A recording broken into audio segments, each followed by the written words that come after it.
Hi, I'm John, color of my shirt, and welcome to Crash Course Religions. Here's a not at all controversial question. Should religious leaders exclusively be men? For a number of religions throughout much of history, the official answer has been yes, including my religion of Christianity. Many church leaders have argued the Bible is clear, boys only. But in several religions, including some Christian denominations, this is changing. In the US in the 1970s, activism from both Christian and Jewish feminists led several sects to begin ordaining women clergy, and today between a third to one half of those entering divinity school master's programs are women. So the sacred text didn't change, but the rules did.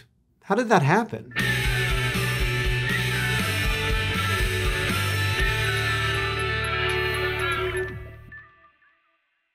Religious texts are often a snapshot of a particular time and place, but while the texts themselves usually remain static, the world and the cultures that spring up around them don't, of course, leading to new interpretations. I mean, something written for people 3,000 years ago is bound to look different to readers today. But of course, even saying that is a controversial statement because lots of people believe that the job of a contemporary reader is to understand the original or eternal meaning of a text. For example, the Epic of Gilgamesh reads a little different today than it did 3,000 years ago, and on some level, we can't know how it read 3,000 years ago. My book, Looking for Alaska, reads differently than it did 18 years ago. I mean, the plot revolves around a payphone. It's almost as dated as Gilgamesh. Did I just compare my book, Looking for Alaska, to the Epic of Gilgamesh and/or sacred texts? Yes, both. At any rate, in the case of women clergy in Christianity, there are biblical passages that can support either side. Like take 1 Timothy 3:12, and trust me, many dudes have. Let deacons be husbands of one wife, and let them manage their children and their households well. That sounds a lot like religious leaders are supposed to be men. But then Romans 16:1 talks about Phoebe, our sister, a deacon of the church in Kenkrea. So which passage is seen as more important tends to say more about the people reading the text than the text itself. Now, some people will argue that the Word of God inherently cannot contradict itself, and so our job is to interpret that Word of God in the only correct way that it can be interpreted. But I would argue that even in those situations, we are still bringing ourselves, our culture, our world to that text.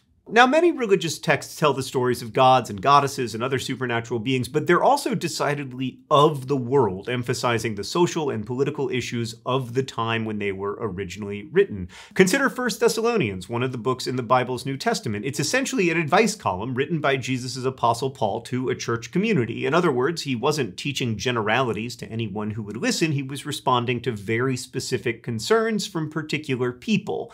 Some folks at the time thought Jesus was going to return to stop death like really, really soon. But then some people they knew had like already died before his return. So they were like, "Dear Paul, what gives?" And Paul probably had no idea that billions of people would read his words someday, which reminds me, I should delete my Tumblr. Did I just compare myself to the Apostle Paul? Apparently. On the other hand, many Christians consider the Bible divinely inspired and eternal, with God's eternal word revealed anew to each generation. So there is more than one way to approach a sacred text. In fact, there are almost as many ways as there are people who approach them. Another great example is Confucius's Analects. The book is widely believed to be composed of quotes from the sage himself as recorded by his followers, but those quotes were written during a period of near constant warfare in China's late Zhou dynasty, not a chill time to be seeking wisdom and morality. Knowing that makes it easier to understand why Confucius dropped bangers like, "While the noble-minded cherish integrity, little people cherish territory." It's a pretty sick burn, Confucius. So even though most religious texts are deeply of their time, they're also timeless in a way that inspires people to pass them down over millennia. Each new generation finds new meaning, new interpretations, and new things to connect. For example, as some Christian denominations continue to cite the Bible to condemn the LGBTQ+ community, others are increasingly using it to support queer folks.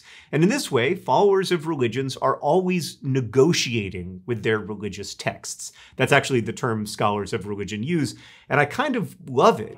Like imagine a big boardroom where a bunch of important religious leaders, plus literally all the religious practitioners they oversee, are talking over each other, trying to get their voices heard on what should be important important to the religion, and at the same time there are a bunch of people outside the room who are also reading the text and taking away entirely different conclusions.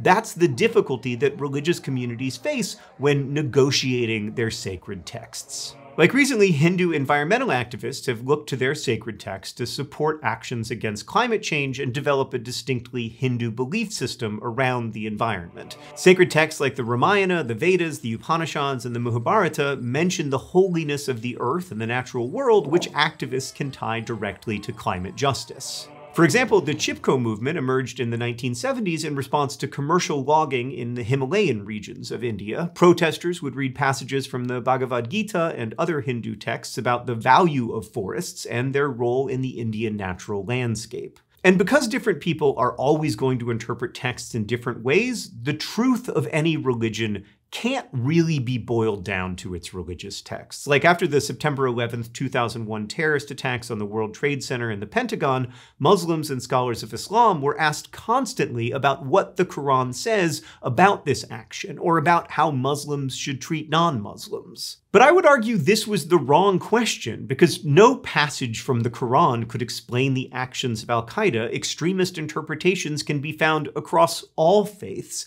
but that doesn't mean their texts or specific religions are dangerous on their own. Unfortunately, it tends to be people who are dangerous. People and the ways they negotiate with ideas. But of course, the way people negotiate with these ideas can also be quite beautiful. Like people of the Baha'i faith believe that the Bible, the Quran, and indeed most religious texts offer us paths to equality and peace because they were all divinely inspired. Now, different religions have different logics for how their texts function, how they're used, and how they came into being. We learned back in episode 2 that early Europeans tended to judge a belief by how closely it aligned with Christianity, and one of the things that gained you major points was having a religious text that was kind of similar to the Bible. Even today, we're prone to talking about religious and even secular texts that way. Like, you might hear Stephen King's On Writing referred to as the Bible for writers, or The Joy of Cooking as the Bible for cooks. Stan, what do you think my books would be the Bible of? Doomed love? Now, I know it seems like we're talking a lot about the Bible in this episode, but that's because many religions don't place as much emphasis on sacred texts, and the ones that do, like Christianity and Islam, have very popular books, but most religious texts don't work the way the Bible does. Like, it wouldn't make sense to call the Quran the Bible for Muslims. The Quran is seen as the literal words of God as revealed to Muhammad by the angel Gabriel.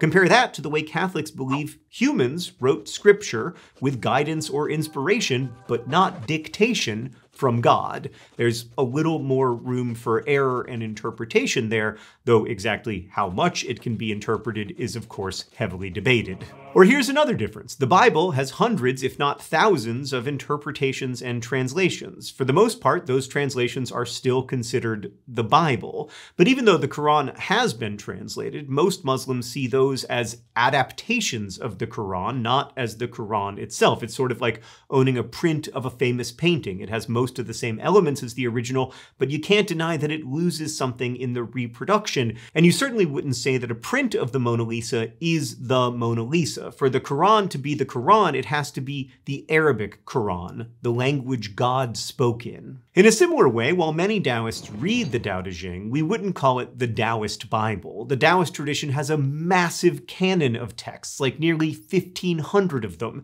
And we're not just talking about interpretations of the same book. Some of those texts feature mythological stories, while others are manuals for completing rituals. There isn't a huge push for Daoists to read the whole canon. In fact, there are so many sacred texts that most people wouldn't even be able to scratch the surface. Or imagine a set of books so perfect, so important, and so core to reality that they don't even have an author. That's how most Hindus interpret the Vedas, which, unlike many religious texts, aren't treated like historical records, because get this, they're considered outside of history. This transcendental authorship means that the Vedas are thought of as without flaws, since a human didn't author them. Then there are some texts that take on a life of their own. Nowhere is that more true than in the sacred text for Sikhs, Guru Granth Sahib, which is a collection of hymns and poetry, but is also the Sikh spiritual leader in book form. It took on the mantle of the 11th guru after a lineage of 10 human gurus before it. And if you think that's some kind of metaphor, I mean, it is, but it's also very literal. Indian law even considers the book a legal person, meaning it can technically hold property. So the roles sacred texts play vary widely among different religions, from guidelines to historical records to spiritual leaders themselves. The negotiations between a religious person, their wider community, and their religious texts is a source of ongoing vibrancy and growth. It is also a source of tension and conflict. We contain multitudes. Ultimately, there may not be a right way to read religious texts. After all, it's up to each of us to find our own community and our own meaning in the world. For some, that meaning comes from a good book, religious or otherwise. I mean, even novels can emerge as religious texts. Just ask L. Ron Hubbard. I don't need that. I don't need a Church of the Fault in Our Stars. In fact, just for the record, I'd like to state that I don't think my work has anything to do with the work of L. Ron Hubbard. Please don't sue me.